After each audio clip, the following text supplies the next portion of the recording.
So maybe tell us a little bit about your background. Where are you from? Maybe go back a little bit. Okay. So I'm originally from San Diego. I currently now drive back and forth between San Diego and LA for work. I have an apartment in LA, but my mom lives in San Diego, so I stay with her when I'm out there. I moved to San Francisco when I was 17, and I lived there for 7 years, and then I moved back to what I'm doing now. So, yeah. And so that kind of leads me to the next question. And I know when you were in SF, you went to school, right? Mm-hmm. So tell me maybe a little bit about your art school experience. Where'd you go? Like, I know we've talked a little bit about like negatives and positives. So like maybe just kind of share your experience at art school there. Yeah, so I went to art school. I started when I was 17, and it was like the only thing I really even knew that I wanted to do. I couldn't, and my mom kind of was pressuring me to go to college, so I was just like, whatever, let's just do art school, because it's like the one thing that, you know, I know that I'm decent at. So I went to art school, and at first I was really frustrated because it was more traditional based, and I was more, you know, I like to do characters, I like to be stylized, and they really put a restraint on me. And at first, I really didn't like that. I really wanted to do my own thing, and so I had a hard time initially. But then the last year, they finally gave us our freedom to do whatever we wanted with what we learned.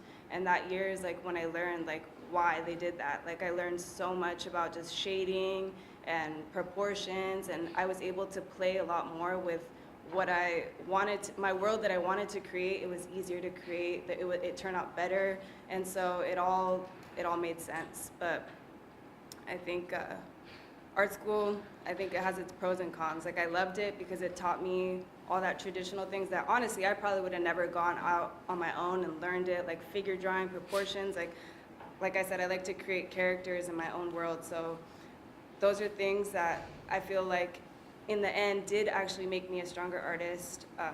So I think with that being said, it was definitely a plus. But then again, I felt like it kind of restrained my creativity, but like I said, it ended up making sense all in the end. In hindsight, right? Yeah. Yeah. And so I think that's a good experience, because there are very well maybe people sitting in this room that are feeling like, man, I don't want to be doing Diego's simple value project or like the really fundamental things, but it's good to hear some perspective that like eventually maybe you'll appreciate those things, if not now, right?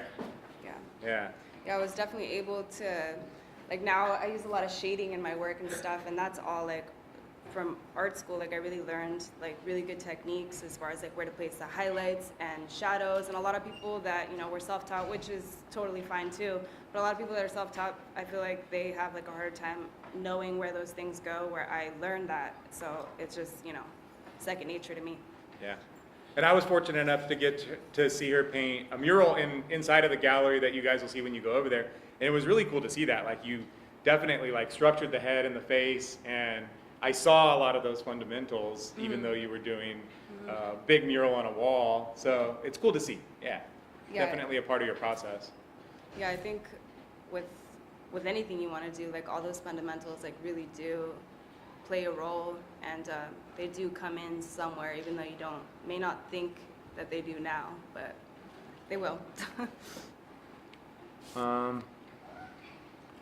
So maybe let's get into a little bit of the content of your work, and maybe I'll slide through. I put a couple images up, some from the show, some outdoor work, because you do a lot of murals.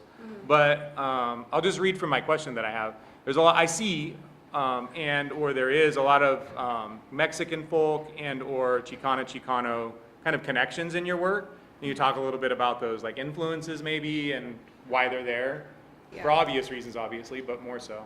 So I grew up in San Diego, and it's like very like Chicano-based neighborhood, and so I just grew up around that. So it was just like that's what I just was drawn to, and I started to think. At first, I had a whole different style. Like I did like these little characters. It kind of, when I was living in the Bay Area, it kind of like resonated like with the area that I lived in. But then I decided that I was like, okay, where am I going with this? I was like, you know what? I want to create art that I want in my home. And I was like, So I looked around my home and it was like all the Dia de los Muertos, like masks, like a bunch of just Mexican ornaments. And so I was like, I was really inspired by that, and I wanted to create something that I wanted in my house. So that's kind of why I started to go more towards that direction. Did you grow up with those things in your mom's house too? Yeah, yeah. For sure. Mm-hmm. Cool. So. So just a part of your background for sure. And so maybe talk, and I just moved away from the character, but Big Chucho, is that? Chucho. Chucho, sorry. Yeah. So talk about the character, maybe how it came about, how long it's been around. Okay, so Chucho is like the fuzzy I'll go back. rainbow, yeah, the guy that was just on the screen. He's my character, and I actually only created him a year ago. It's been in August I created him, and since then I've really like taken him and branded him, and like now people that I don't even know are like Chucho, like they just love him. So it's been really cool to see that. But I originally created him because my sister wanted to do like she wanted to do Aesop fables, like all those like old school children's books, but we wanted to give it a Latin twist. So I started with Red Riding Hood, and originally he was the wolf, and then I mean, he doesn't even look like a wolf now, but he's evolved since then, and I've made him my own thing. But when I was designing him, I was like, how am I gonna make a Latin-looking wolf? And so the first thing I could think of is to make him like a piñata.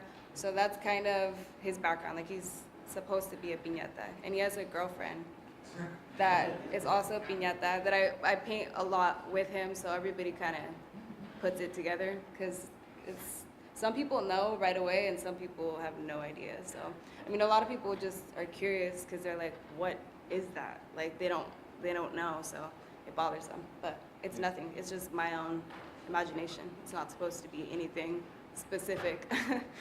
Yeah, but something that is connected to your work now, like undoubtedly. Right. And maybe talk about how you said in the beginning, a lot of people didn't really respond well to it. Yeah, so I've originally painted him on a wall at a school. That went well, and I really liked how it came out. So I was like, okay, cool, like maybe I found my thing, like, because I wanted to find a brand. Because as an artist, I feel like it's important, not for everybody, but at least for me, for what I wanted to go for. I wanted to find like a brand and identity that everyone's like, oh, she painted that.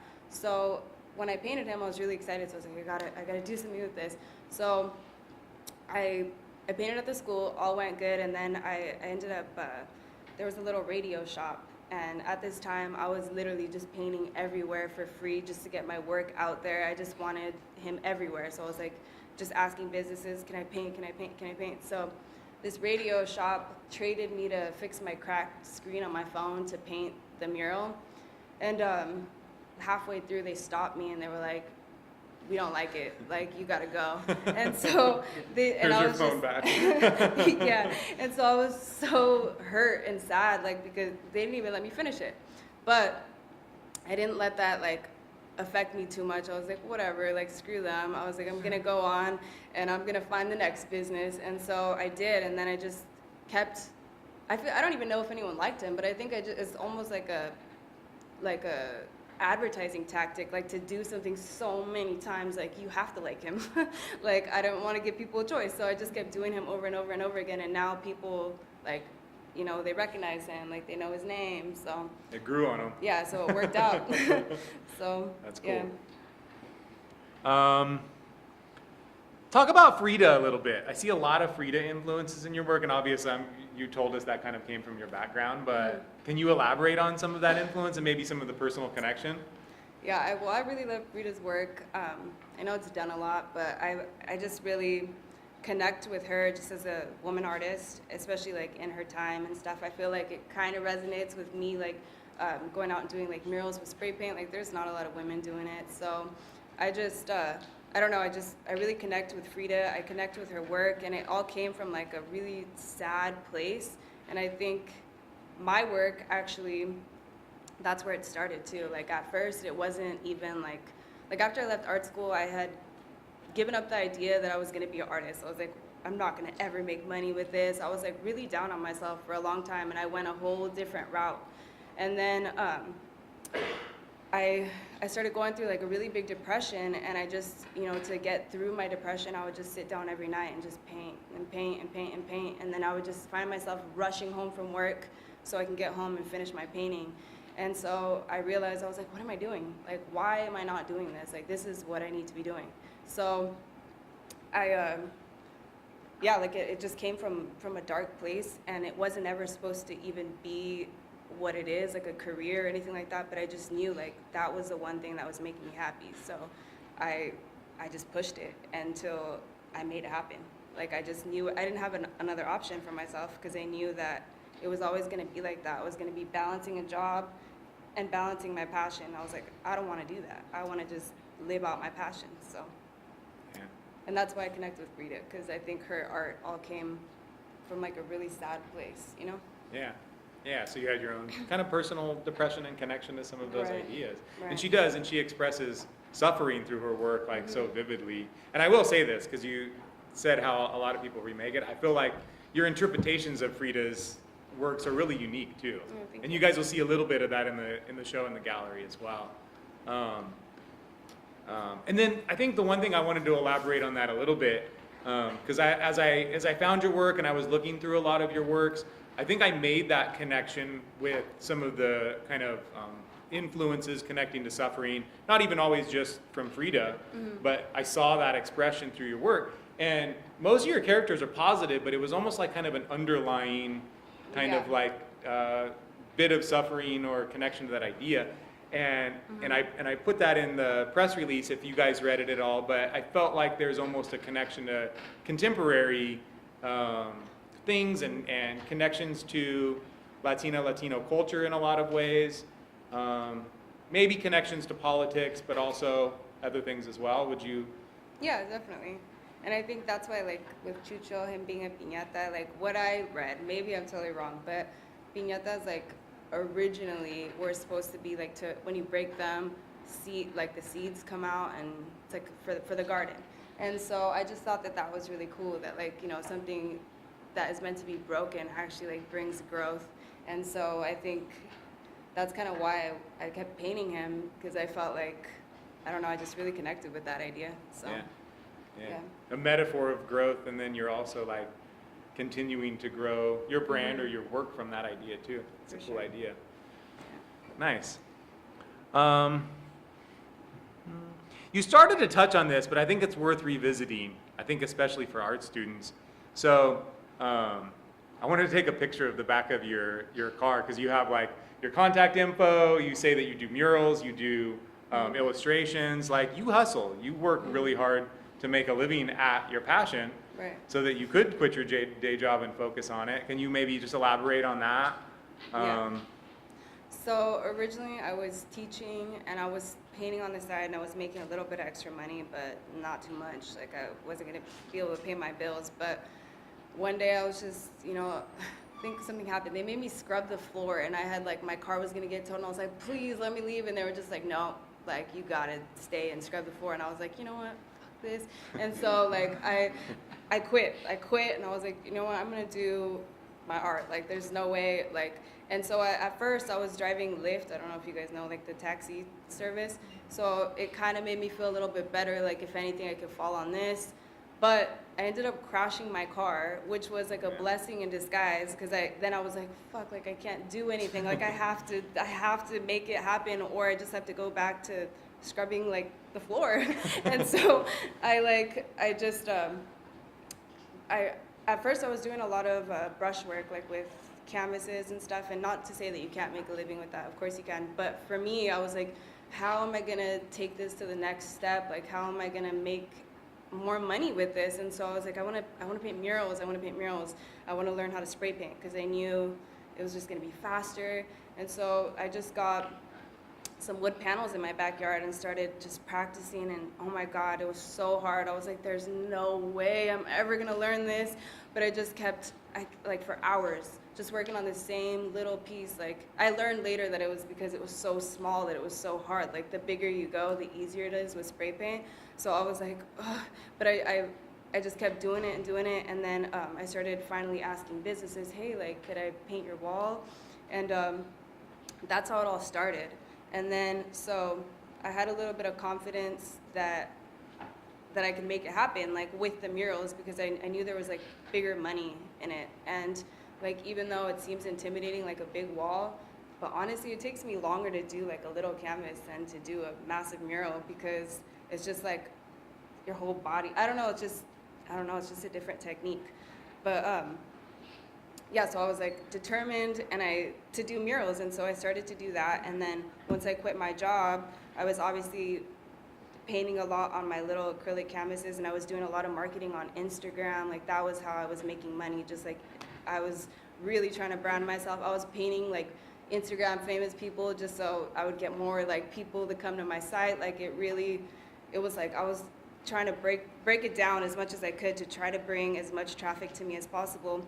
And I got a sticker on my car that advertised that I did murals, designs, illustrations, and I got a few jobs. I get a few jobs from it, but it's like the biggest source of income. I think social media is. And also, the other way I make money as far as murals is I walk like through the streets of LA, and I just go business to business, and it's kind of like you're a salesperson. Like, and it's weird because I'm like terrible at talking to people. I used to have like the worst social anxiety. So like the first time I ever did it, I was like shaking. I was like, oh my God, they're never gonna believe that I can paint a mural, because I look so scared. but I did it, and I realized it wasn't so bad, and I just kept going door to door, and I got rejected a bunch of times, but I didn't let it stop me. I just kept going and going and going until I got yeses, and then from there I was able to build a portfolio and get more yeses. And so it was just like a big process but it definitely requires like you to go out there and get it. Like, it's not like I just sit around waiting for an email to be like, hey, would you, I mean, sometimes it happens, which is nice, but for the most part, I go get it. Like, I don't wait for people to call me. I go, if I can't find work, I make sure I go on the streets and find work. Like, so that's just how my art experience has been. And that's obviously like with murals and stuff, so. And I think that's important too, because I wasn't exactly sure how I was going to try to segue into that, but we talked about that a little bit last night. Like, and I try to bring these things up in my classes, and I know that other instructors touch on this, but sometimes in art school you don't always learn about the fact that you have to figure out how to run a business to be successful at it too. And so yeah, I think I left art school really frustrated because I felt like they left me without that. But I think it's like, if you want it, you can get it. Like, honestly, when I went to art school, I remember just feeling down on myself because there were so many better painters than me. Like people, all my peers were way better artists than me. Like, they just killed me. But the thing is that out of a lot of people that I went to school with, like, I'm one of the ones that's actually making it happen, like making a living off of it, not because they weren't great painters, but because they just don't hustle. And I think that that's like a big part of it. Like, you have to get yourself out there. Like, that's not an option. Like, that's just part of it, you know? Like, so, yeah. Cool. And so I wanted you to go into muralism. Maybe let me ask you about muralism. And you kind of described some of the reason that you wanted to get into it was just because you realized it was an opportunity, and there was the potential for more income from it. But what drew you to it maybe before that? Because I mean, Frida and Diego, there's Mexican muralism. Was any of the history behind that interesting, or was it just kind of like a option that you knew was an opportunity? Well, I mean, I think both. Like, yeah, I was definitely inspired by, a lot of different artists. And then, of course, yeah, like, I knew it was an opportunity, so I had to go get it. So, for sure. And you see murals everywhere in LA, so you probably were inspired by some of that too in some ways, yeah. I just think it's easy, or not easy, but it's easier to convince someone to be like, hey, you know what, like, let me paint this big mural. It's gonna be colorful. Like, your building's like gray and ugly right now. Like, no one's gonna pay attention to it. But if I come, I'll help you out, and you can help me out. And it's easier to convince people of that than it is to, like, for like a canvas. But not to discourage anyone, like, I'm sure you guys, like, with canvas work, it's totally possible too, but this is just my route, my journey. So. Well, and finding that success kind of allows you to do both, really. Right, yeah. Yeah. And I've definitely done a lot of, like, canvas work as well. Like, I get a lot of commissions like that pay my bills too, you know? So it kind of balances each other out for me. For sure. Yeah.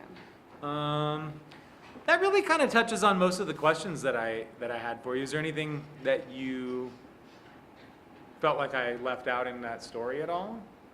Anything you want to add to that?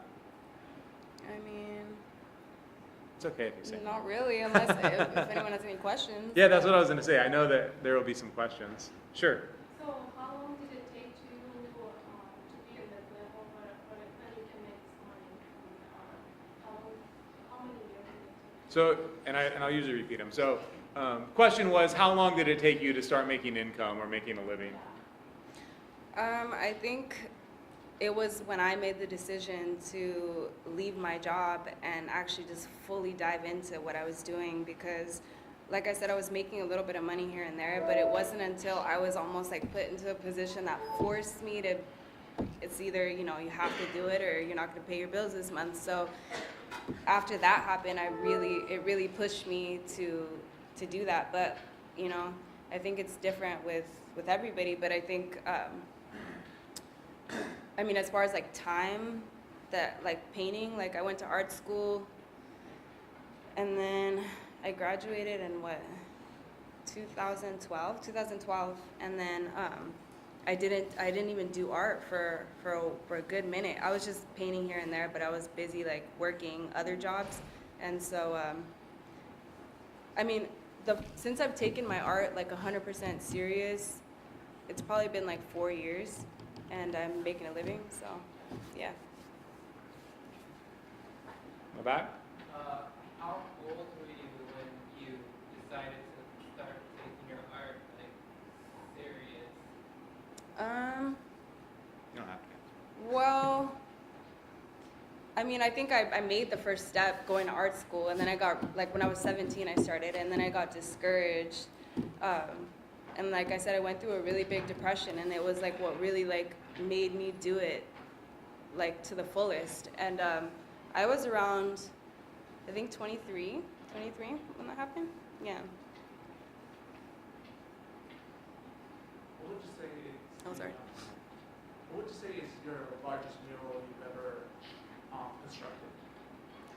Man, I'm not really good at dimensions. Question was largest mural. I don't know how. I don't know. This fence is probably like what, 30 feet long maybe? Is that? It's small. That one's actually not that big at all. There was because it's a 6-foot fence probably. yeah, but no, I did one in Miami. I went for Art Basel. I don't know if you guys know what Art Basel is, but it's like a big art event, and I just went, and you know, people get paid to go out there and paint, but Did you I paint knew. in Wynwood? Yeah. Yeah, And and I- there's a big like area of Miami where they do they commission artists to paint murals essentially and outdoors.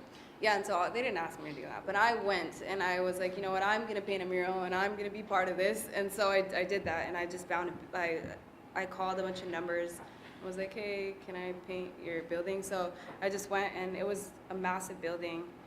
It was like a huge warehouse, like for hats, but I don't know the dimensions, but it was huge. Like, and we didn't have a lift because we didn't have money for that. Like, we were just up and down like ladders, like carrying them. Like it was so the 2 physical. tiers? Yeah, Okay, I saw a picture of that. yeah. I'd say that's probably my biggest. And if I had to guess the height on that, that was probably 25 feet tall. probably by- taller than that. to be Yeah, it was honest, pretty 'cause- tall. Yeah. Yeah. But yeah, so. Right here in the middle. I see you, Diego.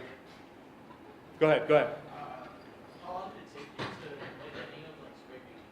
And was there any tips for that? So I think just the tip is really just to practice, because okay, so for everyone, I've only been spray painting for 2 years, and but since I started, I never like took a break or anything like that. Like ever since I started, I've made it a point to at least paint something every week, at least. So, you know, at first, I think it came down to like a lot of just what I learned from art school. It really made it a lot easier, like the whole highlight, like the little core shadow, all that stuff. Like when you know all those little rules, like it makes your work just like pop, you know? And with spray paint, it's so easy because, well, once you get a hang of it, it's so easy because all that blending with the brush that takes forever, like it literally is with one stroke, like with one swipe, like, and it's done. Your blending's done for you. So I think just play around with like the different tips. They have different tips. Usually I use like a fat cap, which covers like a massive area like quickly, and then I just use it's like a standard universal tip, and that's what I do to outline and do my little smaller details. But I think it's just practicing, like even just to go to a wall and just try to get straight lines, just, you know, and just, I don't know, whichever method works for you, but just practice and practice. Like that's the only advice I really have for that. Good question. And I know spray paint a little bit, so I can get even more technical. Do you, like Montana and some of the better brands are expensive, right? Did you practice with cheaper paint that you could get from like Home Depot or things like that, or do you not recommend it? Okay, so there's Rustos. I mean, a lot of people do a really amazing job with cheap like paint, like Rustos and all that stuff. But personally, like the quality is like thick and gooey and drippy, and if you want to learn, you're gonna get really frustrated if you're trying to learn with that.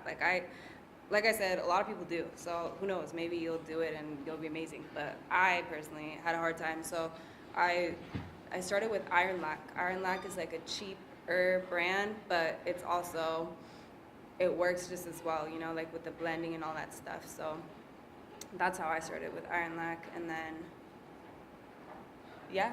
Yeah. Let me get Diego in the back. I just saw him first. I'm fascinated by the Mexican folk art and everything. And it's kind of two questions real quick. I love the scale, the size, the richness to it, the cultural element to it. Do you have any influence from like Francisco Toledo, like Oaxacan painters, with all these aliliques and the anthropomorphic images? And number two, are you gonna make a book, because they're pretty neat?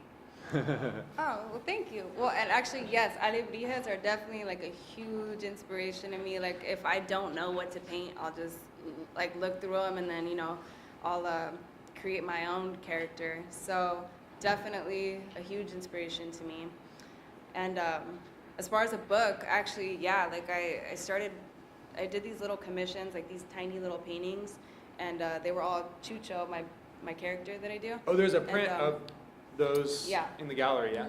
Okay. Yeah, and that's actually like only like a quarter of them. I still have more. But so I got commissions. Basically, I was like, okay, who wants a little mini painting? I was like, you could tell me like whatever you want. Like if you're a chef, I'll have them cooking, or, you know, if you're a surfer, I'll have them surfing, or whatever. And so people gave me all these ideas of what they wanted Chucho to do. So I just did a bunch of little mini ones, and then I got them scanned in and photographed and all that stuff, so that way I can make a book, because that was my original planning behind it. But also my sister is she just got a book published, and she's a really amazing writer, and so me and her have been talking a lot about an idea of writing a children's book with Chucho about family separation issues. So that's like gonna be in the works soon.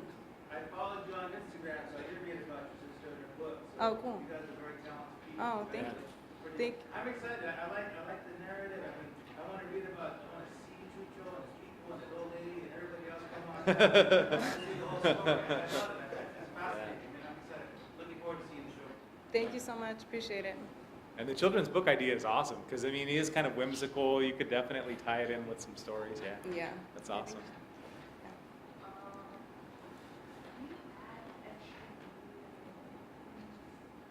Can Did you say hear that it? one more time? Say it loud, we couldn't hear you. Extra mood?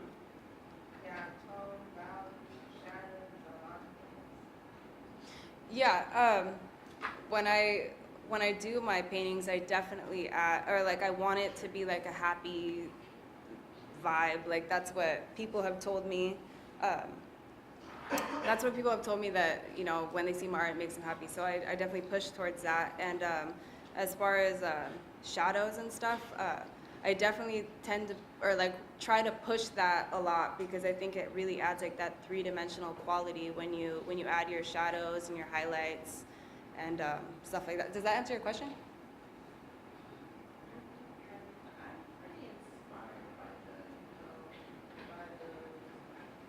I'm pretty inspired by the animals and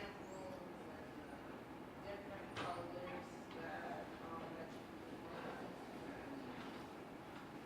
Thank you. Yeah, I definitely try to use very vibrant colors, which is funny because, you know, when I started painting, when I lived in San Francisco, I used really dark, dull colors. Like my palette was really limited, and I honestly hated bright colors. And I don't even know where it came from or what happened, but I just started.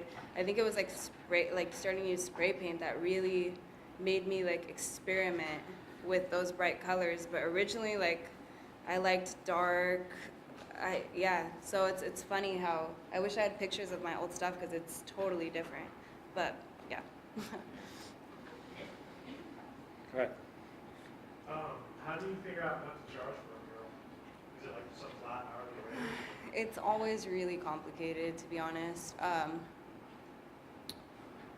mean, I don't know if this sounds terrible, but I just kind of like depend. If it's like a business I know is gonna have a good amount of money to spend, like, like then you know, it just depends. Like if it's like Know your like, audience, right? Yeah, like you kind of have to know your audience. Like if it's like a family that wants something for their nursery or something like that, like you don't charge as much as you would like a big like business, you know. But really, it just depends. I mean, a lot of people use the method with the square footage, but I don't, because sometimes it gets really, really pricey for like bigger stuff, and people like get intimidated. But I mean, it's definitely something that I'm still trying to figure out. But my friend gave me a good tip. He was just like, never say a price. Make them say a price first, and then negotiate from there. So that way, like you know what kind of budget you're working with. Yeah. Good question. Ms. West? other favorite artists that you're inspired by? Yeah, my favorite artist, it's totally weird because his work is not like mine, but my favorite artist is Charles Bragg. If you don't know him, you should look him up. He's San Francisco. He does like really whimsical, like weird little characters, and that's Charles, and then his last name is Bragg. And I discovered him because when I lived in San Francisco, I was looking for art when I first moved into my apartment, and like in a pile of junk in Goodwill, I found his little print that turned out to be worth a good amount of money. But I found it and I liked it. And then I looked him up and I fell in love with his stuff. So, yeah. Cool. Good question. I have a favorite artist. I personally know Zach Dunn. He's oil in his paintings. He makes dark paintings. And I got a second one named Michelle Shepherd. She's oil in his paintings. But you can follow her on Instagram. Check her out. Her name is Jen Artist 69. Yeah, it is Jenny Artist 69. Follow her on Instagram. And Cool. you can follow her on Zach Dunn. Zach Dunn 89 Instagram. Awesome. Yeah, I'll definitely check him out. Definitely. Thank you. Right here in the back? Yeah, I have a question. Might be twofold depending on your answer. When you go to these businesses, do they give you artistic freedom, or you walk in and this is what I want to do for you? You know what I'm saying? So are they open to these kind of designs for their business? Well, I always give them I mean, obviously, if somebody comes to me, usually they come to me for my designs. But actually, I've noticed that a lot of people come to me and they just know that I can paint, so they just ask for totally unrelated to my stuff, which is fine. But personally, when I approach a business and I'm trying to sell myself, like I'll show them my stuff, and if they ask me, oh, like, can you do, I don't know, whatever idea they have, then I usually say that I can, but that it's gonna cost a lot more. That I'm like, if you let me do it my way, you know, I'm gonna give you a better deal. That's usually how I approach it. So. Good question. You here? So you have your art style down and everything. It's really nice. Have you tried experimenting with different styles or colors more recently? Honestly, not more recently. I feel like it's about that time. Like I feel like I've been painting him for a while, like just trying to. I mean, it's only been a year since I came up with him, but just I've been trying to brand him so much. So I definitely have thought about sitting down and doing some sketches and doing something different, you know. But I like, as far as like the colors, those bright colors and stuff, I think I'm gonna keep that palette just because, like I said, my art was so dark before. It was like, yeah. So I'm just happy with my color choices. And vibe, probably. Yeah, yeah. When you create a piece, do you sketch it out first, or like does it just come up to you? Or like, how is your process? I think I have a weird process because I think a lot of artists sketch it out before, and you probably should, but I usually have an idea and I just go for it. But if I have a really big building, you know, for instance, I will sketch it out because it'll get really confusing if you don't.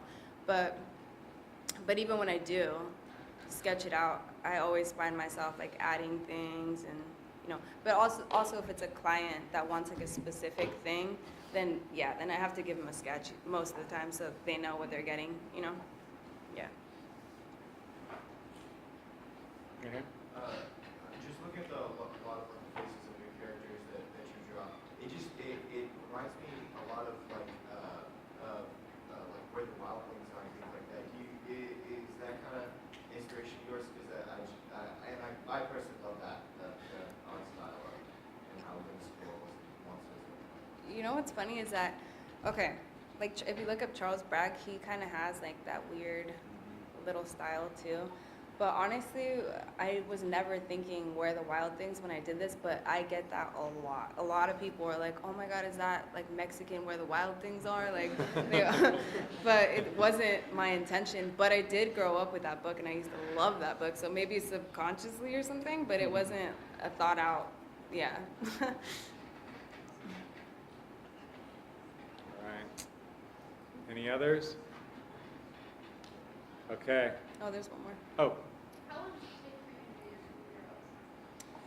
I mean, it totally depends on size and also just what I'm doing. Like a portrait, like if I do Chucho, I can do them in like half an hour. Like, cause it's just, I've done him so many times, it's like the back of my hand, you know? But if I do a portrait or if I do something a little bit more technical, it can take, so, like, I don't know, like there's some faces that I just paint and they just like come to me like that, and there's some faces that I have a really hard time, like even with brush, like I've noticed that there's just some people that for me, I don't know why, their features are just easier, and there's other people that give me like a hard time.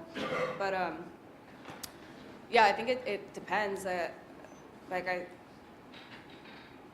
taken, on that big wall that I painted in Miami, I took I think it was 4 days to paint it. So yeah, and that was like sunrise to sundown, like, yeah, so, but yeah. More of a practical question. Right out the gate, you said you said, screw this, I'm going to move to San Francisco and go to school there. Hmm. Being one of the most expensive places to live, how did you survive? Well, when I lived there, it was financial aid and all that stuff. When I was living in the dorms and all that, when I first moved to San Francisco. But that's the exact reason. I loved that city, but not only, well, it drained me physically because there was just so much stuff that, I don't know. But it also is really expensive. So that's why I left. I was like, there's no way. Like, it's crazy. And now it's even worse because when I was living there, my studio was still relatively like affordable. Now it's crazy. Like, you can't even, like, for a studio, it's like what you could rent a house for here probably. Like, it's crazy. So that's why I left. I saw it right here first. Do you have a favorite mural that you like? It's funny, I've never thought about that. I don't know. Do I? I don't think I have a favorite, but I do. There was the first wall that I was ever allowed to do in San Diego.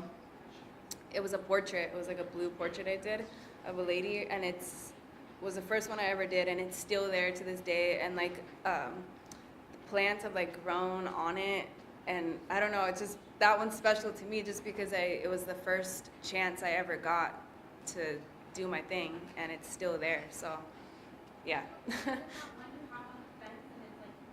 Yeah, yeah. So you gave us like a cheaper spray paint, but what are you using right now? And how much does it go for? Like, Oh, for the brand? yeah, the brands. I still use Iron Lock every now and then, but I also use, my favorite is 94 Montana. It's like buttery, like it's just smooth. It's like their best one that they yeah. make, pretty much, Yeah. right? Well, no, gold. Oh, That okay. was the, yeah. Yeah. But 94, and it's usually where I go, it's like four something, maybe 5. I can't remember off the top of my head. That's not bad. But I feel like I've collected so much of it that I don't even buy it anymore. My entire car is literally like just cans everywhere, Milk like to the crates of top. So, yeah. Yeah. Are you using different tips or are you using regular cans? I use, yeah, no, not the ones off the cans. I use just the standard universal. It's like these yellow tips, and then I use like the orange. They're called fat caps, and then, yeah, fat caps is what I start with the universal to sketch out my mural, and then I use the fat caps to fill in all the color and also to shade, and then I'll use the universal to come back and clean up and do all the little details and like the eyes and all that stuff. Yeah. Go ahead. Yeah. Wes? How do people get paid for graffiti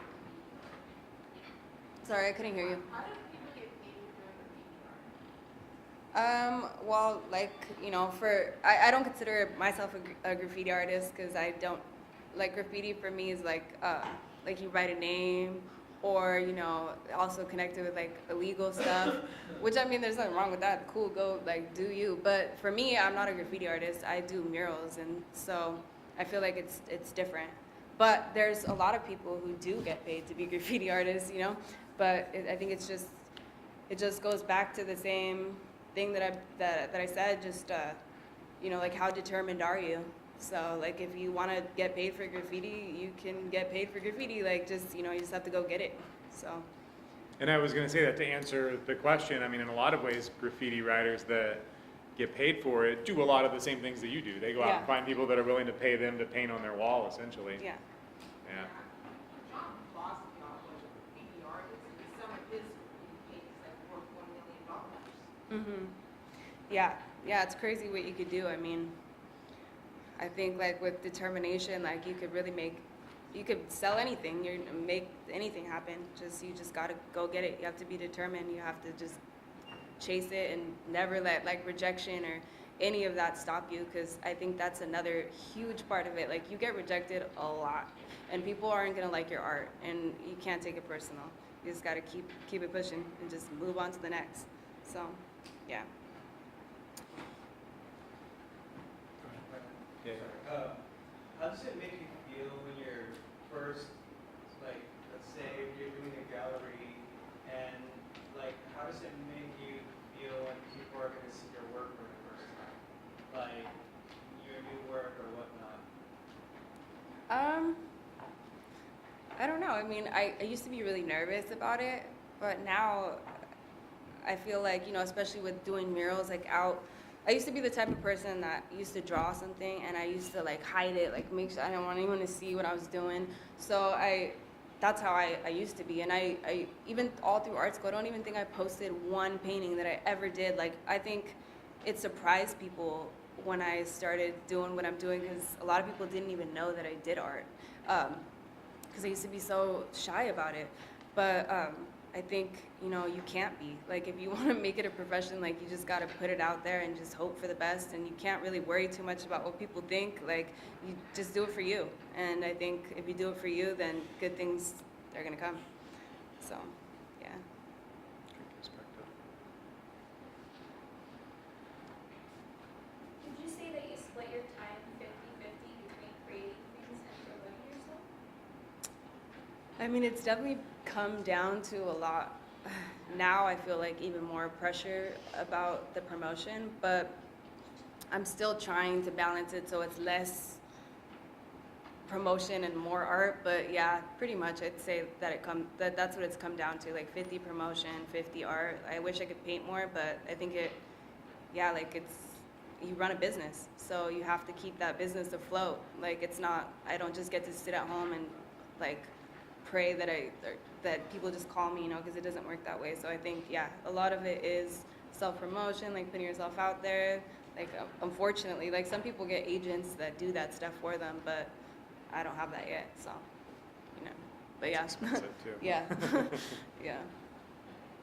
So what is like your ideal dream job? Like, would you prefer to be like your own boss person? Like, would you prefer to work on your own time, or would you ever want to work for a specific company or something? No, I think my dream job is like what I'm doing now, except like maybe without all that promotion. Like, I wish somebody could do all that for me and then I could just paint, Like, I wish somebody could find jobs for me and all I had to do was just show up and paint. That would be ideal, but I don't think I ever want to work for a company. I just want to keep doing what I'm doing.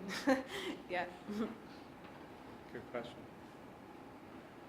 What does your average work day look like right now?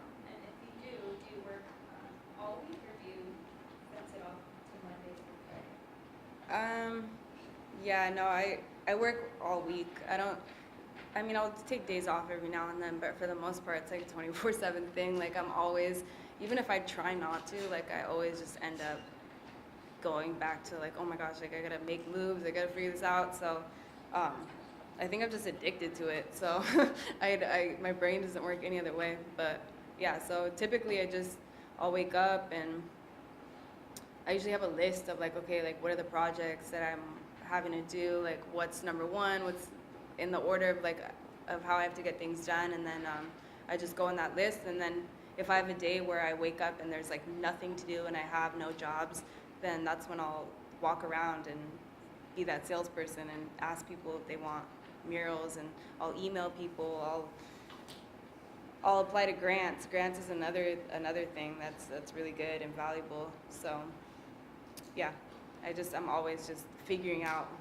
ways to do it. Yeah. All right. Any others? Okay. Cool. Let's give the artist a round of applause.